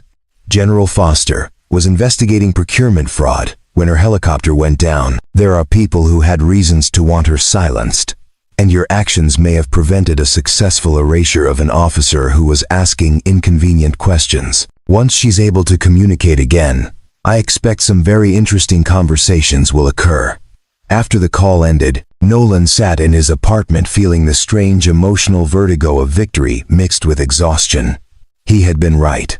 General Foster had been aware. His observations had been valid, but validation came with its own complications, its own weight of responsibility and consequence. His phone buzzed with a text from Clara, major media picking up the story. Hospital releasing statement. You should prepare for attention. Nolan stared at the message, then looked around his modest apartment with its second-hand furniture and walls that had never quite felt like home. He thought about Summer, about the supervised visitation that had been canceled, about the custody battle that was about to become even more complex, now that he was no longer just a janitor with PTSD, but a janitor with PTSD who had somehow been right when everyone else was wrong. He wasn't sure if that made things better or worse. But as he looked at his daughter's drawing still pinned to the wall, the stick figures holding hands under a smiling sun, Nolan knew that regardless of what came next, he had done something that mattered. He had seen someone who needed to be seen. He had refused to walk past suffering just because it was convenient to do so. And maybe, in some small way, that made him the father he had been trying to become all along. The news coverage started locally, but spread with the viral velocity of stories that touched something fundamental in the public consciousness. A janitor who saw what doctors missed. A decorated general left to languish until the lowest person in the hospital hierarchy refused to look away. The narrative was too perfect, too aligned with cultural anxieties about medical systems and institutional blindness, for media outlets to resist. By Friday morning, Nolan's phone was flooded with calls from reporters, producers, and morning show bookers. He ignored most of them, but the sheer volume made it impossible to pretend his life hadn't been fundamentally altered. When he arrived for his shift at Stonewood Memorial, a news van was parked near the employee entrance, and a reporter approached him with a microphone before he could reach the door. Mr. Curtis, can you tell us how it feels to have saved General Foster's life when 22 surgeons said she was beyond help? Nolan kept walking, his head down. No comment. Is it true you're fighting for custody of your daughter? Will this change the court's decision? He pushed through the door without responding, but the question burrowed into his mind like a splinter. Would this change anything? Or would it simply provide new ammunition for his ex-wife's attorneys to paint him as someone who courted attention and conflict? Inside, the atmosphere had shifted in ways both subtle and profound. Other custodial staff looked at him differently now, some with admiration, others with the resentment of people who felt his actions had made their own invisibility more pointed. The nursing staff who had once ignored him now offered tight smiles that didn't reach their eyes. And the administrative personnel moved through hallways with the rigid posture of people waiting for the next shoe to drop. Raymond Cole pulled him aside before he could clock in. Nolan, I need you to understand something. The hospital is in full damage control mode. They're conducting an internal review of diagnostic protocols, and legal is preparing for potential liability exposure. You're at the center of all of it, which makes you both valuable and dangerous. What does that mean practically? Nolan asked. It means they can't fire you without it looking like retaliation, but they can't embrace you without admitting they were wrong. So you're in limbo, and everyone who interacts with you knows that what they say might end up in a deposition. Raymond's expression was sympathetic but firm. My advice? Keep your head down, do your work, and don't talk to anyone about the case. Not staff, not patients, and definitely not media. Nolan nodded, understanding the wisdom, even as he chafed against the isolation it implied. He had spent most of his adult life trying to become invisible, and now that visibility had been forced upon him, the exposure felt like standing naked in a spotlight, every flaw and vulnerability illuminated for examination. His shift passed in uncomfortable awareness. He cleaned the parking garage with meticulous attention, finding comfort in the mindless physicality of labor. But his thoughts kept drifting to room 714, now empty since General Foster's transfer.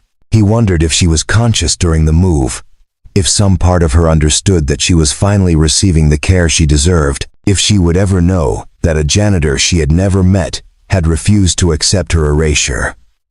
During his lunch break, Nolan sat in his car and finally returned one of the many calls that had been flooding his phone. Clara Jennings answered on the first ring. "How are you holding up?" she asked without preamble. "I've been better," Nolan admitted. "The hospital is treating me like a bomb that might explode. And my ex-wife's attorney has already filed a motion to suspend my visitation rights pending a psychological evaluation." Clara was quiet for a moment.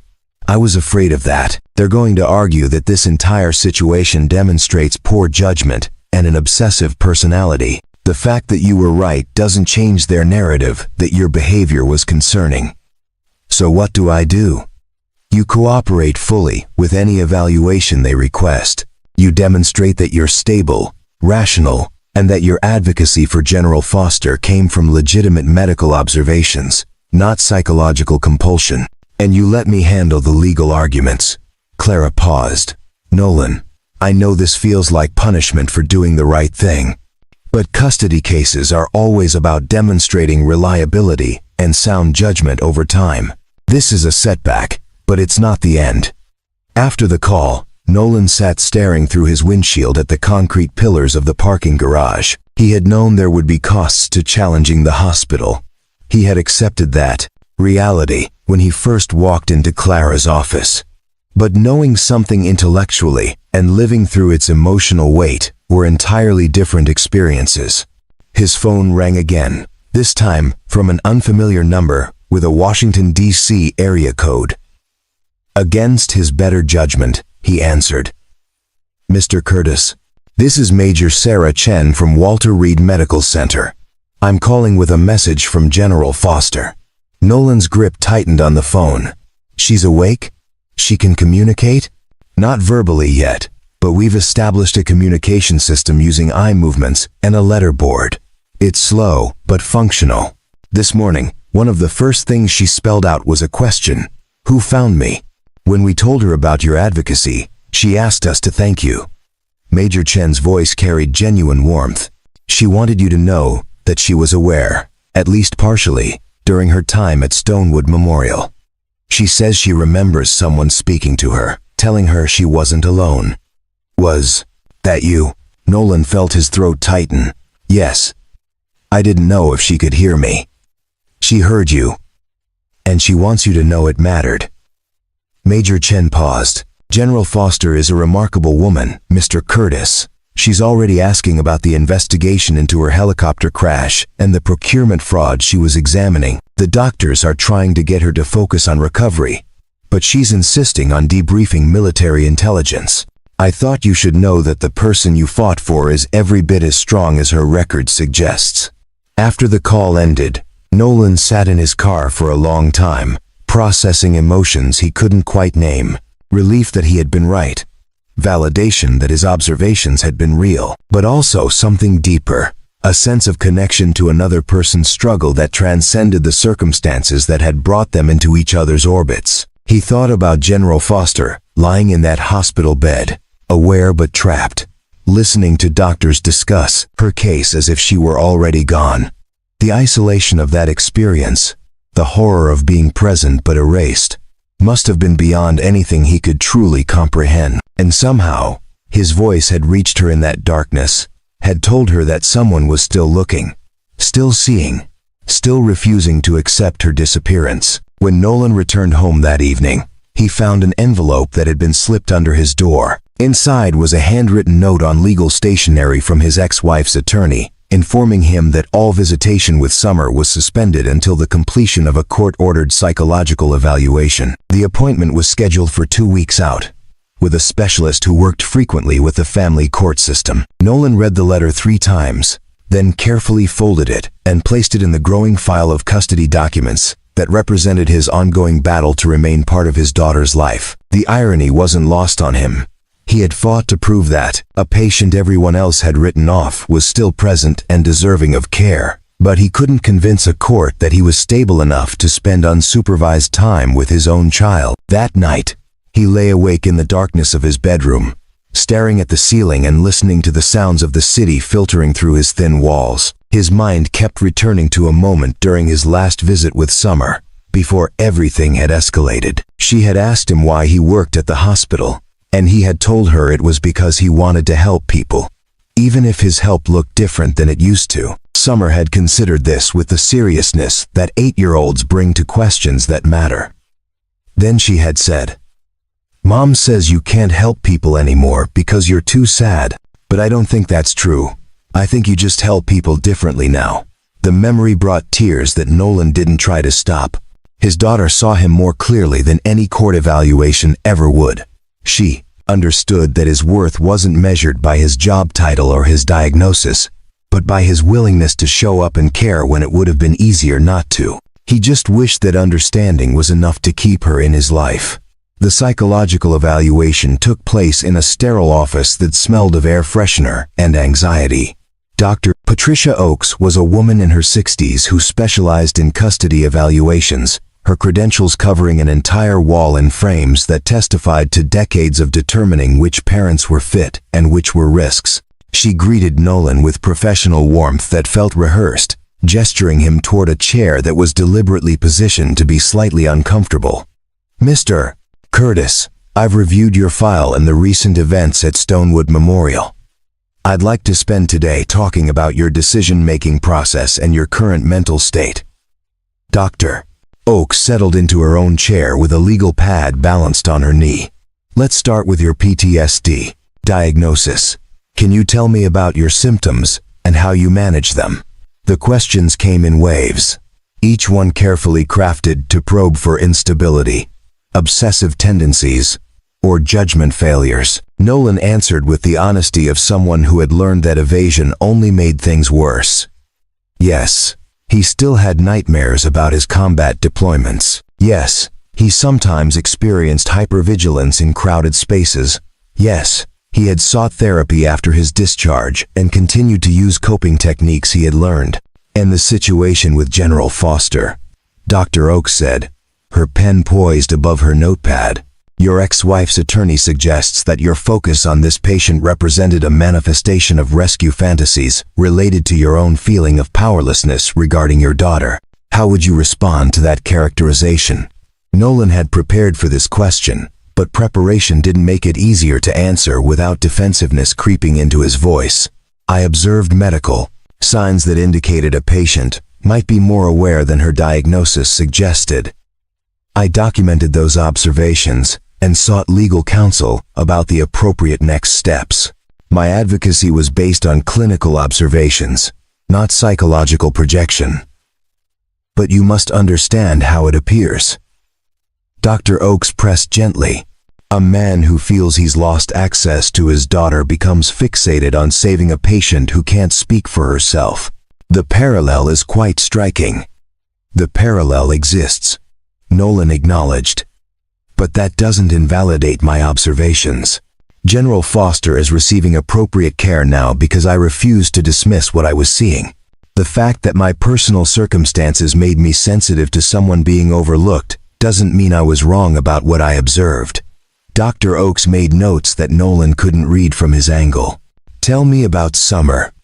What kind of father do you think you are?" The question shifted something in Nolan's chest. "I think I'm a father who's made mistakes, but loves his daughter completely. I think I'm someone who's working every day to be better than I was yesterday. And I think Summer deserves a father who shows her that doing the right thing matters, even when it's difficult or costly." "And you believe that challenging a hospital's medical judgment, despite having no formal authority to do so, demonstrates doing the right thing. I believe that refusing to ignore someone's suffering demonstrates doing the right thing. Yes. The evaluation continued for another 90 minutes, covering everything from his employment history, to his social support network, to his plans for future stability. By the time Nolan left the office, he felt wrung out, every vulnerability he possessed having been examined and cataloged for a report that would help determine his future relationship with his daughter. Walking to the bus stop, his phone buzzed with a call from Colonel Maxwell, the military liaison officer. "Mr. Curtis, I wanted to update you on General Foster's condition. She's making remarkable progress. We've moved beyond the letterboard to a computerized communication system that tracks eye movements.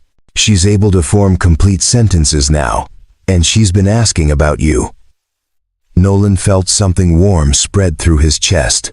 What did she ask? "She wants to meet you when she's able to receive visitors beyond immediate family and military personnel. She's expressed that she owes you a debt she doesn't know how to repay."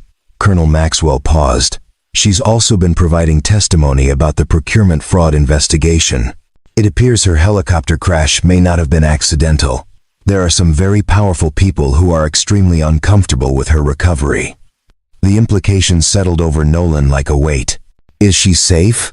She's at Walter Reed under military protection. She's as safe as we can make her. But Mr. Curtis, you should be aware that by helping her, you may have made yourself a person of interest to people who prefer their crimes stay buried. I'm not trying to frighten you, but you should be cautious about who you speak with and what information you share. After the call ended, Nolan stood at the bus stop feeling the strangeness of his new reality. A month ago, he had been invisible, a janitor whose biggest concern was maintaining steady employment and earning back visitation time with his daughter. Now, he was somehow entangled in military investigations, media attention, and custody evaluations that would determine the shape of his future. The bus arrived, and Nolan climbed aboard, finding a seat near the back. As the city rolled past his window, he thought about the unexpected ways lives intersected, how a decision to pay attention to subtle signs in a patient's room had cascaded into consequences he could never have predicted. His phone buzzed again, this time with a text from Clara. "Custody hearing moved up to next week. Judge wants to address the situation quickly given media attention. We need to meet tomorrow to prepare." Nolan typed back his confirmation, then leaned his head against the window. Everything was accelerating, converging towards some resolution that would either restore pieces of what he had lost or confirm that the cost of being right was higher than he could afford to pay. That evening, Nolan received an unexpected email. The sender was listed as T. Foster at military.mil, and the subject line read simply, "Thank you." His hands trembled slightly as he opened it. "Mr. Curtis, I am writing this with the assistance of specialized software that translates my eye movements into text. So please forgive any awkwardness in phrasing. I am still relearning how to communicate after months of silence. Colonel Maxwell tells me you were the person who noticed I was still present when everyone else had decided I was gone. She tells me you documented observations and fought for an independent evaluation despite having no authority or institutional support. She tells me you did this knowing it might cost you professionally and personally. I want you to understand what those months were like. I was aware, at least partially, for most of my time at Stonewood Memorial. I could hear conversations, feel the passage of time, experience the profound isolation of being treated as an object rather than a person. I tried to signal, tried to move or respond in ways that would indicate presence. But nothing I did seemed to register as meaningful to the medical staff. Then, one night, someone spoke to me differently. A voice I didn't recognize told me I wasn't alone. That someone was still watching. I didn't know who you were or why you cared, but that moment of being seen, of being acknowledged as a person who might still be present, gave me something to hold on to in the darkness. You saved my life, Mr. Curtis. Not in the dramatic way that makes for good stories, but in the more fundamental way of refusing to accept my erasure. You saw me when I desperately needed to be seen, and you fought for me when I couldn't fight for myself.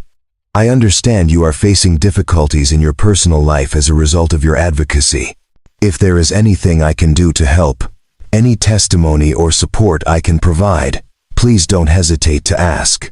You gave me my voice back. The least I can do is use it on your behalf. With profound gratitude, General Thania Foster Nolan read the email 3 times, each reading bringing fresh emotions to the surface. He had spent so long feeling powerless, so many months, believing that his ability to help others had been stripped away along with his military medical credentials. But here was proof that his actions had mattered, that his refusal to look away had given someone hope in their darkest moment. He saved the email and sat in the quiet of his apartment, allowing himself to feel something he had almost forgotten: pride in who he was and what he stood for, regardless of job titles or court decisions or institutional hierarchies that tried to define his worth. Tomorrow he would meet with Clara to prepare for the custody hearing. Next week he would stand before a judge and argue that he deserved to be part of his daughter's life. And somewhere in Washington, D.C., a general he had never met was relearning how to speak, in part because he had refused to stay silent. The story wasn't over, but for the first time in longer than he could remember, Nolan felt like it might have a chance of ending well. The courthouse was smaller than Nolan remembered, though perhaps it only felt that way because the stakes had grown so much larger. He sat beside Clara in a conference room adjacent to the courtroom, reviewing testimony one final time while his ex-wife Rachel and her attorney occupied a similar room down the hall. The custody hearing was scheduled for 2 o'clock, and the clock on the wall seemed to be moving both too fast and too slowly. "Remember," Clara said, keeping her voice low and steady. "Judge Martinez has read all the materials, including the psychological evaluation and the statements from Walter Reed about General Foster's case. She's going to be looking for evidence of stability and sound judgment. Don't get defensive, don't over-explain, and if you don't know an answer, say so." Nolan nodded, his throat tight, with the kind of anxiety that came from knowing that the next few hours would determine whether he remained a meaningful presence in his daughter's life or became a supervised visitor, relegated to the margins. At precisely 2 o'clock, they were called into the courtroom. Judge Elena Martinez presided from the bench, a sharp-eyed woman in her 50s whose reputation for fairness was matched only by her reputation for cutting through manipulation and deflection.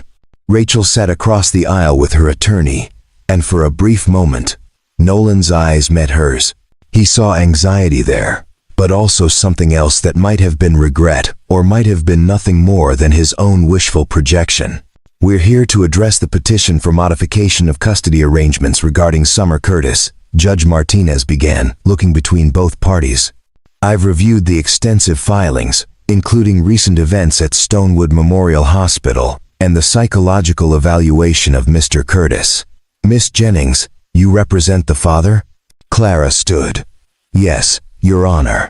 We're seeking restoration of the visitation schedule that was in place prior to the recent suspension, with an eventual goal of expanding to unsupervised visitation and potentially joint custody as Mr. Curtis continues to demonstrate stability." Rachel's attorney, a polished man named David Brennan, stood smoothly. "Your Honor, we believe the suspension should remain in place. Recent events have demonstrated that Mr. Dashendeka Curtis exhibits poor judgment and obsessive behavior patterns that raise serious concerns about his ability to provide appropriate care for an 8-year-old child." The recent events, Clara countered, demonstrated that Mr. Curtis correctly identified a misdiagnosis that 22 specialists missed, likely saving a patient's life. "That's not poor judgment, Your Honor. That's competence and compassion." Judge Martinez raised a hand. "I'm less interested in debating the merits of the Stonewood Memorial case than I am in understanding what it tells us about Mr. Curtis's current functioning and his ability to parent effectively. Mr. Brennan, you've argued that Mr. Curtis's actions indicate obsessive tendencies. Can you elaborate?" David Brennan pulled out a folder thick with documentation. "Your Honor, Mr. Curtis became fixated on a patient he had no medical responsibility for, spent weeks conducting unauthorized observations, and ultimately challenged a major hospital's medical judgment despite working in a custodial capacity. The psychological evaluation noted that Mr. Curtis has difficulty accepting authority and tends towards single-minded focus that could be concerning in a parenting context.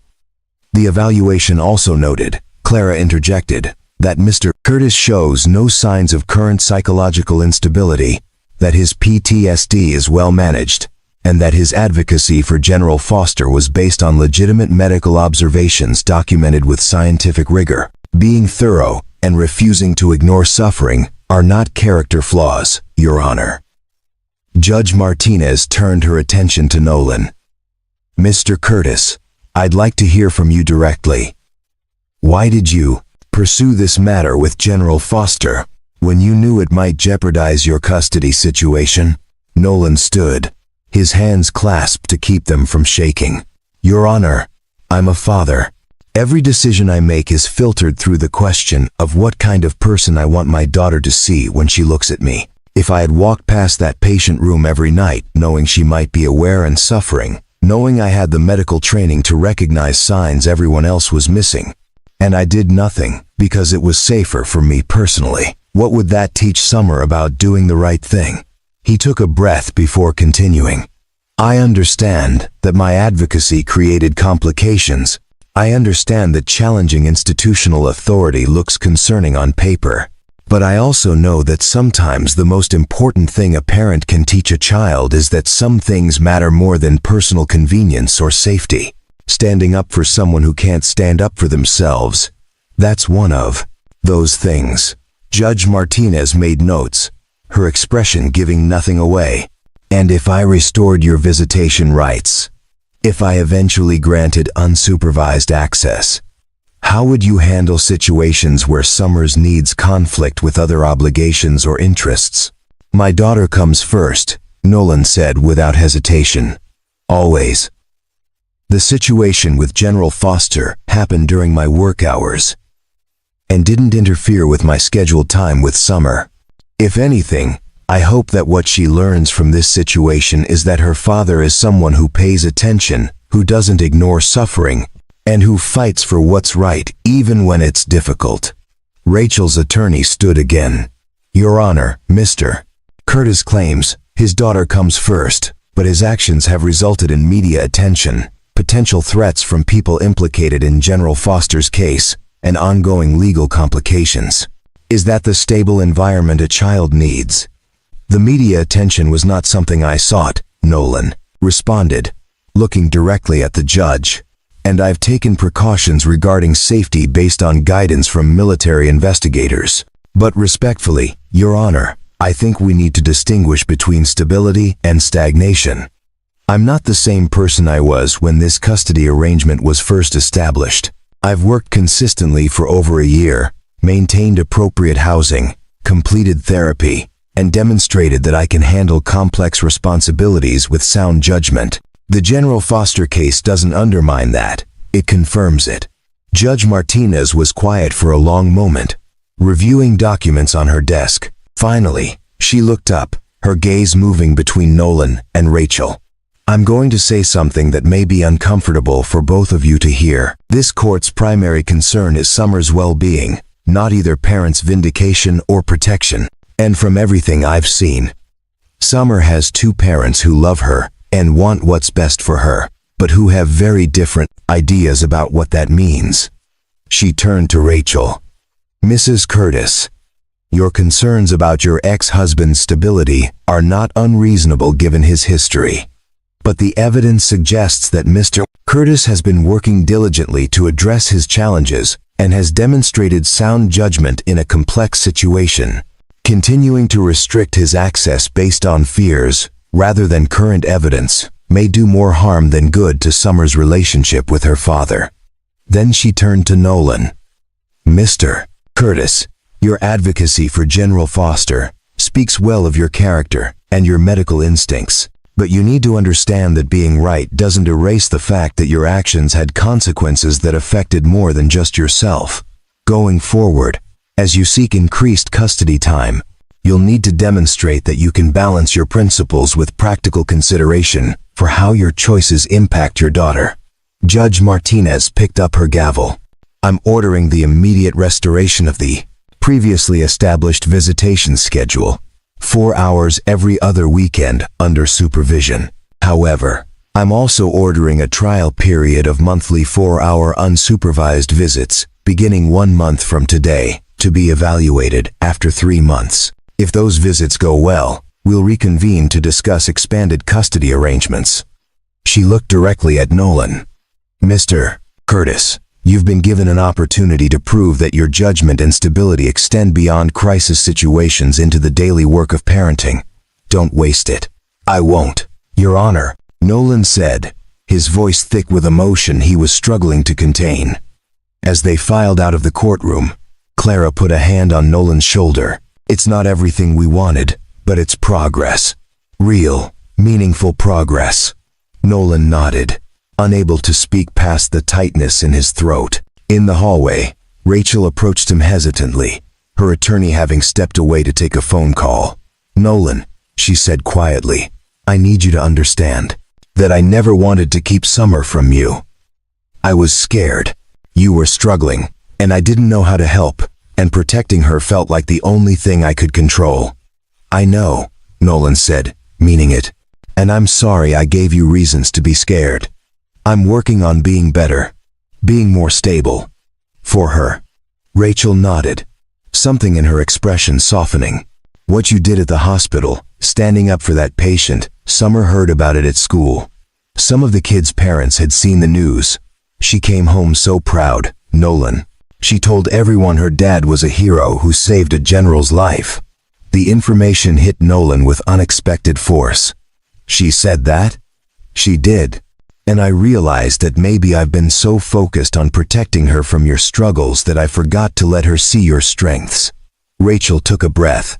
I'm not going to fight the unsupervised visits. If the judge thinks you're ready, then I'm willing to trust that process. After Rachel walked away, Nolan stood in the courthouse hallway, feeling the weight of the past months beginning to lift. It wasn't complete victory.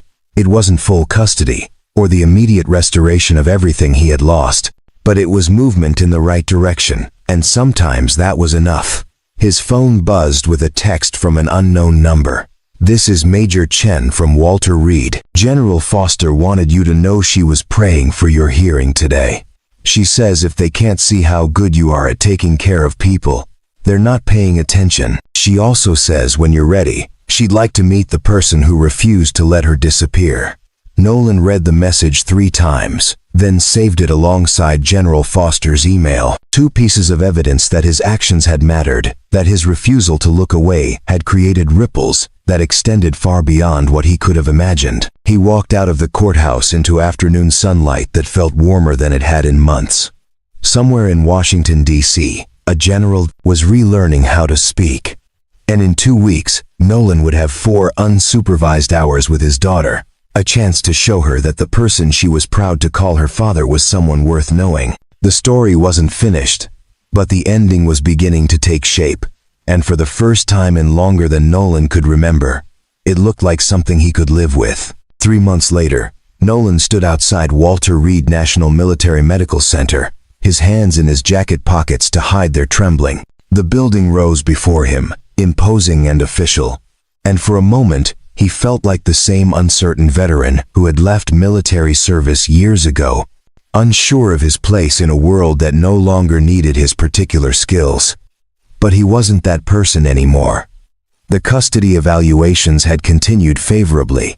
His unsupervised visits with Summer had expanded to full weekends, and the janitor who had once pushed a mop through hospital corridors was now standing at the entrance of one of the nation's premier medical facilities, invited by a 4-star general who wanted to thank him personally. Major Chen met him in the lobby, her smile genuine and warm. Mr. Curtis, thank you for coming. General Foster has been looking forward to this meeting for weeks. She led him through security checkpoints and down corridors that smelled of antiseptic and determination. I should prepare you. She's made remarkable progress, But she's not the same person who went into that helicopter 3 months ago. The injuries, the time in limbo, they've changed her. But her spirit, that's still intact. They stopped outside a private room, and Major Chen knocked softly before opening the door. Inside, seated in a wheelchair by the window with afternoon light streaming across her face, was General Thania Foster. She was thinner than her official photos suggested, her hair cut short for medical necessity, but her eyes held the sharp intelligence that had carried her through 2 decades of military service. "Mr. Curtis," she said, her voice slightly slurred, but unmistakably strong. "Finally, I get to see the man who refused to let me vanish." Nolan stepped forward, suddenly unsure of protocol. "Did you shake hands with a general? Salute?" But General Foster extended her hand first, and he took it, feeling the strength in her grip despite the tremor that spoke of ongoing recovery. "General Foster, it's an honor to meet you." "The honor is mine," she replied, gesturing to a chair beside her. "Please, sit. And call me Thania. I think we're beyond formalities." Once Nolan was seated, she studied him with an intensity that felt like being assessed for deployment readiness. "Major Chen tells me you were a combat medic, 12 years of service." "Yes, ma'am." "Then you understand what it means to be written off. To have people look at you and see only damage, only limitations." Thania's gaze didn't waver. "They did that to you after your discharge. They did that to me after my crash. But you refused to accept it for either of us." Nolan felt his throat tighten. "I just paid attention. That's all." "That's everything," Thania corrected gently. "In a system designed to process people efficiently, paying attention to the individual is an act of rebellion. You rebelled on my behalf when you had nothing to gain and everything to lose. That matters more than you know." They talked for over an hour about the investigation into her helicopter crash that was revealing a network of procurement fraud involving millions in misallocated military funds, about her slow progress toward regaining speech and mobility, about the strange fellowship of people who had been dismissed by systems that preferred efficiency over truth. "I'm going back to work," Thania said as their visit drew to a close. "Limited capacity, advisory role, but I'm going back. They tried to silence me, accidentally or deliberately, and they failed. I have unfinished business with the people who thought they could make me disappear." She reached out and took Nolan's hand again. "And you? What's next for you?" Nolan thought about summer, about the upcoming weekend where they would go to the science museum she had been asking about for months, about the slow rebuilding of a relationship he had feared was permanently broken. "I'm going to keep being present," he said. "For my daughter, for the people who need someone to notice them. That's enough." "That's more than enough," Thania agreed. "That's everything." As Nolan left Walter Reed and headed toward the metro station, his phone buzzed with a text from Summer. "Dad, Mom says you're coming to get me Friday, and we have the whole weekend. Can we get pizza and watch movies and go to the museum?" He typed back, "Yes, to all 3. I love you, sweetheart." Her response came immediately. "I love you too, Dad. I'm proud of you." Nolan stood on the platform waiting for his train, reading those 4 words over and over. "I'm proud of you." From a daughter to a father who had spent years trying to prove he was worthy of that pride. From a child who understood, perhaps better than any adult, that worth wasn't measured by job titles or diagnoses, but by the willingness to show up and care when it would have been easier not to. The train arrived, and Nolan boarded, finding a seat by the window. As the city rolled past, he thought about General Thania Foster relearning how to walk, about Clara Jennings fighting for patients who couldn't fight for themselves, about all the people who refused to accept that some lives mattered less than others. He thought about a janitor who had pushed a mop bucket down a hospital corridor and noticed what 22 surgeons had missed, not because he was smarter or better trained, but because he had taken the time to see someone as a person rather than a diagnosis. And he thought about his daughter, waiting for Friday with the excitement of a child who believed her father was someone worth being proud of. The train carried him home through the fading afternoon light, toward a future that was still uncertain but no longer felt impossible. He had learned something important in those long nights of watching and documenting and refusing to look away, that sometimes the most powerful thing you could do was simply bear witness to another person's struggle and refuse to accept their erasure. It wasn't the kind of heroism that made headlines or changed systems overnight, but it was the kind that reminded people they mattered, that someone was paying attention, that they weren't alone in the darkness. And in the end, Nolan thought, maybe that was the most important kind of saving there was. Up next, you've got 2 more standout stories right on your screen. If this one hit the mark, you won't want to pass these up. Just click and check them out. And don't forget to subscribe and turn on the notification bell, so you don't miss any upload from us.